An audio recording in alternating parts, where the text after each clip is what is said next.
On l'a longtemps appelée la Gay Pride, c'est aujourd'hui la marche des fiertés LGBT, lesbiennes, gays, bi et trans. 40e anniversaire aujourd'hui, une marche à Paris entre les places de la Concorde et de la République, départ à 14h.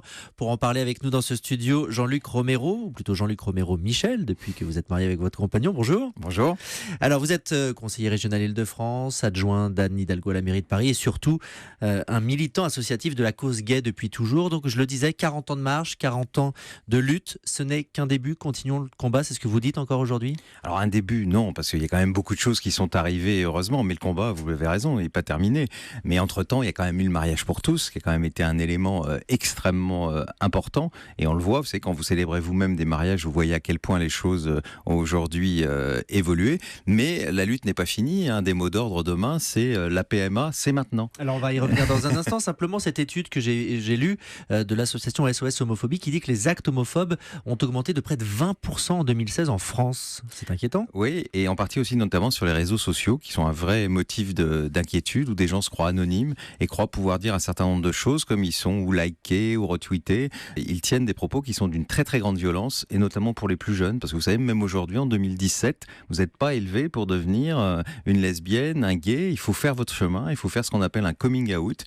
Et quand on voit des propos et quand on subit des violences homophobes, c'est évidemment beaucoup plus compliqué comme vous l'imaginez. Alors vous le disiez pour ce 40e anniversaire, un mot d'ordre politique, la PMA, la GPA. La PMA d'abord, ouverte à tous, sans conditions, sans restrictions.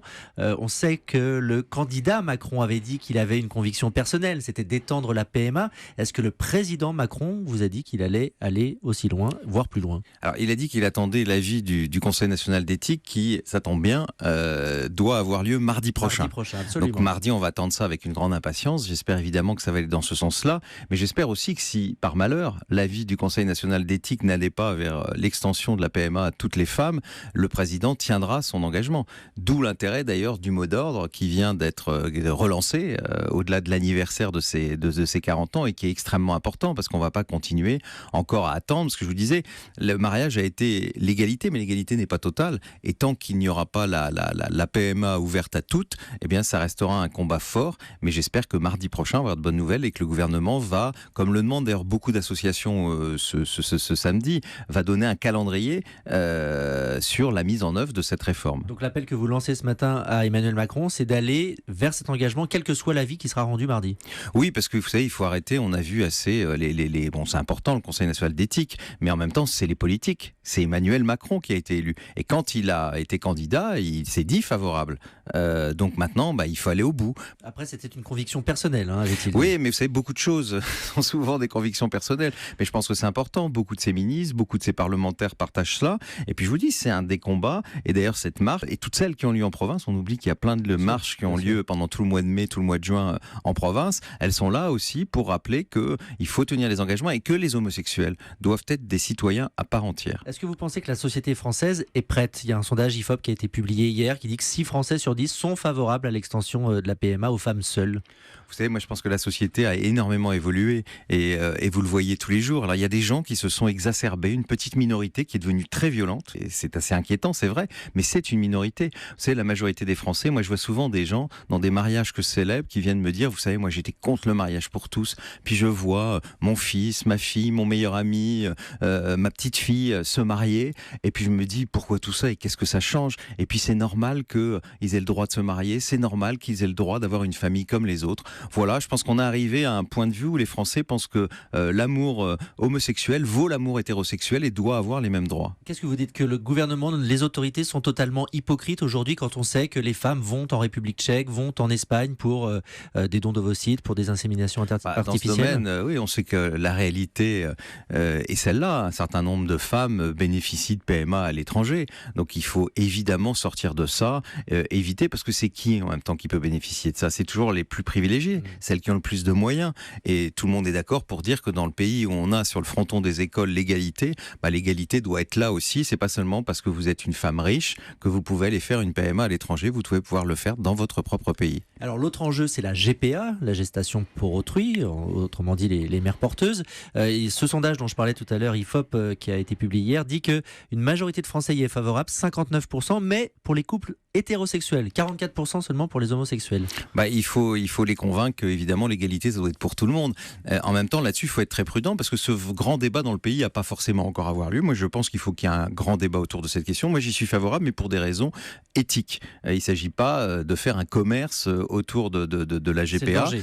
Voilà, c'est le danger. Mais justement, si on a des lois qui prévoient tout, il n'y a pas de souci. Et puis, c'est aussi, bien sûr, cette reconnaissance de ces enfants qui sont nés de GPA, qui doivent être des enfants comme les autres, et on voit que parfois c'est beaucoup plus compliqué pour eux. Paris a été jugé LGBT friendly, mais pas suffisamment. Vous avez remis récemment un rapport, enfin des propositions, 52 propositions pour que ça aille plus loin. Ça passe par quoi ? Paris a l'image d'abord d'être la ville de l'amour, ce qui est plutôt pas mal, mais d'être aussi la ville des droits. Et Anne Hidalgo, c'est la première proposition que j'ai faite, et elle l'a reprise, souhaite qu'on soit la ville des droits des LGBT dans le monde. Parce que vous savez, il y a quand même 80 pays qui pénalisent l'homosexualité. Et tous les 17 mai, c'est la journée mondiale contre l'homophobie et la transphobie, Anne Hidalgo honorera des femmes, des hommes, des homosexuels, des bi, des trans, qui se battent pour leurs droits, qui se battent pour qu'on arrête de condamner à mort des gens, qui se battent pour que ce qui se passe en Tchétchénie cesse le plus vite possible, qui se battent pour qu'en Tunisie on arrête de faire des tests anaux qui sont une véritable violence aux homosexuels. Et ça, c'est une mesure importante parce qu'à partir du moment où Paris montrera au monde qu'elle soutient ces personnes, je crois que on deviendra réellement la capitale des droits des LGBTI. La situation à l'étranger, vous en disiez un mot, vous l'évoquiez, la Tchétchénie. D'abord, la Russie, cette semaine, la Cour européenne des droits de l'homme a condamné la loi sur la propagande homosexuelle qui date de 2013. Pour autant, Vladimir Poutine ne va pas changer la loi. Est-ce que ça sert à quelque chose ?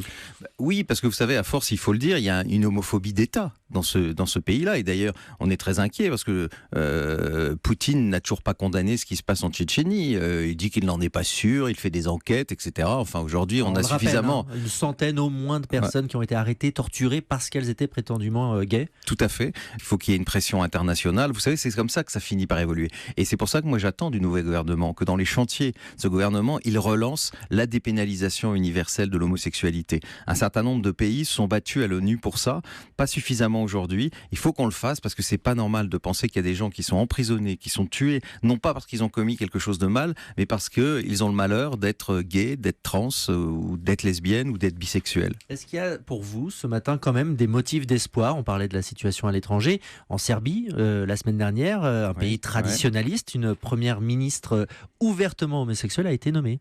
Ouais. Et puis aussi quand même en Irlande, un Premier ministre gay.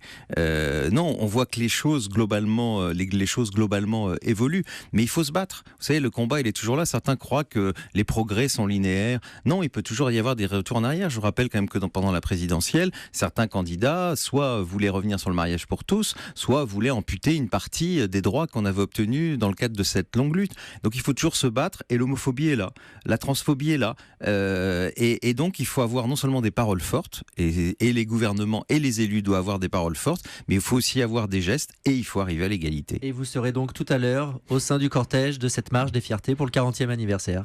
Et oui, avec Anne Hidalgo. Merci Jean-Luc Romero d'avoir été notre invité ce matin sur Europe 1. Merci. 7h57 sur Europe 1, dans un instant.